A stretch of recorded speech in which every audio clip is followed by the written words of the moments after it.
In today's video, I'm going to be setting up the Pebble tracker to the Fry Foundation's network with the BYOD license. So stick through, I'm going to be showing you how to set this up, and I'm also going to be showing you exactly how much you can earn with this passively. So starting this off, let's have a little look what's inside the packaging, and we'll also learn a little bit more about this Pebble tracker. So as you can see inside the box, it does come with the Pebble tracker itself. The Pebble tracker is a secure, battery operated, blockchain ready, cellular IoT prototyping platform based device that's running on the NRF91 chip, which is absolutely great. And if we pull out the packaging here as well from the side, which was a little tough to actually get out, which is perfectly fine and shows that it's secure, you can see that we've got some instructions inside of there, and then we have a few other little extra pieces and parts. Now there is a LTE antenna in there, there's a micro USB to USB type A cable, and then there's like a your label with your IME number on your board as well. So you're going to need this information to get yourself set up, so it's very, very important. But like I said, this part here is for the case for it, and like I said, we won't be using any of this for the sake of the video. Maybe let me know down in the comments what I could use these parts and pieces for. I have no clue. But what we're going to be doing after this is we're going to be setting this up, but there's a few things that we're going to need. Now, one of the things that we're going to need, that's a main vital key point to setting up our Pebble tracker so that it'll actually work correctly, is we're going to need to grab ourselves a SIM card. Now, there's plenty of SIM card choices that you can choose from, and there's a few websites that you can go and pick through. But for today's video, I'm going to be showing you the one that I've used in today's video, which is hologram.io. Now, all you really need to do is take yourself over to their page. I will be leaving the links for you guys down in the description. There is no affiliate or anything along the lines for this, but you can just set yourself up and purchase yourself one of these sims by clicking on the buy sim option just here. Now it'll bring up a few options for different choices. Like I say, for the average user, you're just going to be picking on the global hyper EU ICC IoT sim card. And then from there, you just go through the purchasing process, depending on how many that you need, and then purchase those, and then wait for those to get sent through to you. Now, it did take me around about a week to get this SIM card sent to myself, so you definitely want to get that ordered in as soon as possible if you're already going to be getting yourself one of these. But if you've already got one of these Pebbles tracker set up, then like I said, just skip over to the point where you can show yourself how you can set this up for your BYOD license. Once you receive your hologram SIM, it'll look exactly the same as this. It maybe have some sort of slight difference, but it will be the same SIM. And then all you need to do is then install this into the side of your Pebble tracker. Like I said, make sure that you do pop it in the right way, because for the sake of this, I was doing it wrong. But like I said, make sure you set it in just right. You can use the tool that they give you just to pry that in nice and easily. But once this is in, just close up the little side tab, give it a few moments to set. As you can see here on the screen, there's just some dots showing on the top and nothing is connected as of yet. Now, once you've installed the SIM card into the Pebble tracker and it is in there correctly, you'll start to see some signal options pop at the top. Now, you won't see any of this information unless you actually top up your SIM card, so make sure to take that into account. Okay, so now that we have the SIM card in the Pebble tracker and we also have that SIM card topped up, we are ready to set ourselves up on the Machine Fi portal. Now, we would recommend that you set yourself up on IOPay. If you do that, it'll make it a little bit more easier for purchasing the crypto that you need, because you need just a small amount of IOTX. So as long as you've got yourself set up on here, you'll be able to buy and transfer this from, let's say, KuCoin straight to your wallet over here and grab yourself a address that is a IO1, and that'll make a lot more sense. So from here,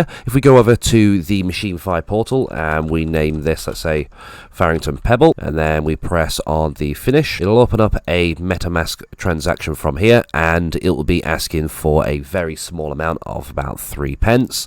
So we're going to press on the confirm from there. And there we have it, the transaction is now confirmed. So what we'll need to do now is take ourselves over to the add a device, press on the add a device, click on the Pebble. You're going to need to grab the packaging from the box, and there's a serial number, and there is also a IME number that you're going to need to use to fill in these details.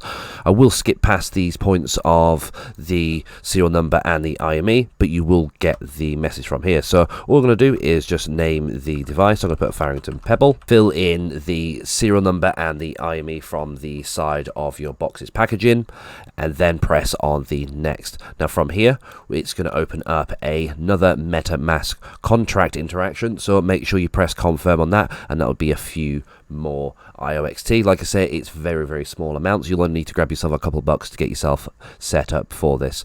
Now it does say connect in your device now. It may take 1 to 2 minutes to finish. Please be patient. Make sure to stay on this page and keep your devices thing. So I can see here as well down at the bottom that the MetaMask transaction has now confirmed as well. Congratulations, your device has successfully been added. To support further transactions in the device, make sure to deposit at least 10 IOTX to your device. Note that at least 5 to 10 IOTX will be airdropped to your device after the initial setup. So you can just press on the finish button from here, and we should now be set up, ready to go. So what we're going to do now is take ourselves over to the Fry Foundation website, and we need to get our BYOD license. Once on the Fry Foundation website, what we're going to need to do is take ourselves over to the shop, take ourselves up to the BYOD licenses. We're going to need to connect up our Pera wallet or whichever wallet that you are using yourself. Once you've connected up your wallet, you'll be then given an option to fill in your email address, and then you'll be able to pay for the license for 105 USD. Now this will be $52.50 in Fry Foundation tokens, and then it'll also be $52 in Algorand as well. So like I said, very, very simple to do. Just make sure you load up your wallet with both of those and then purchase the wallet from there. Once you've purchased it, you receive a email with the BYOD license key, and then from there you'll be able to then register this with the Fry Foundation. So what we're going to need to do is we are going to need to take ourselves over to the BYOD miner resources, take ourselves either to the outdoor or the indoor IOXT Pebble, depending on which one you have, or the car. Take yourself to the correct one. You would then fill in the information from here with the first, your last name, your email address. You'll throw in the device's IME number, throw in the Algorand address that you purchased the BYOD license with, and then throw the BYOD license key that you got in your email address. Once you've uploaded your image and then you press on the submit, you'll then have the thanks for registering your miner. Please note it may take up to 7 days until you begin to see rewards. Please make sure that the wallet that you've registered has at least 10 algo in it, and that you've opted into the Fry's crypto, which is very important. Make sure you have 10 Algorand at least in your wallet at all times, and then also as well make sure that you do opt into the Fry's crypto so you can make sure that you do receive your Fry's token. So let's talk about the profitability for this Pebble tracker. So in total, it's $251, including shipping and tax, to purchase yourself one of these. It then run you $105 to purchase the BYOD license for this. Now, in Fry tokens, you'll be receiving 161 Fry tokens per day, which is roughly around about 50 cents. And then as well, if you get this set up as well, you can be earning 10 IOTX as well, which is also around about 50 cents as well. So give or take, this is kicking out around about $1 a day just for this, this Pebble tracker, which is pretty cool. So overall, I think that's a really, really great little, small little device. There's lots and lots of things and features that you can actually do with this Pebble. And like I said, I'm going to learn a little bit more the more that I have this device. I'm going to look into it a little bit more. And like I said, let me know down in the comments the things that I could do with this Pebble tracker. But I'm going to say thank you very much for the Fry Foundation for sending out this Pebble tracker. I would recommend everybody to check out the links down in the description to grab themselves a BYOD license. I'll also leave the crowdfunding page as well, so you guys can go buy yourself one of these. And I'll leave the links for the SIM as well from Hologram, so you can get yourself set up on there as well. Right guys, thank you very much for watching today's video. I'll see you in the next one. Peace.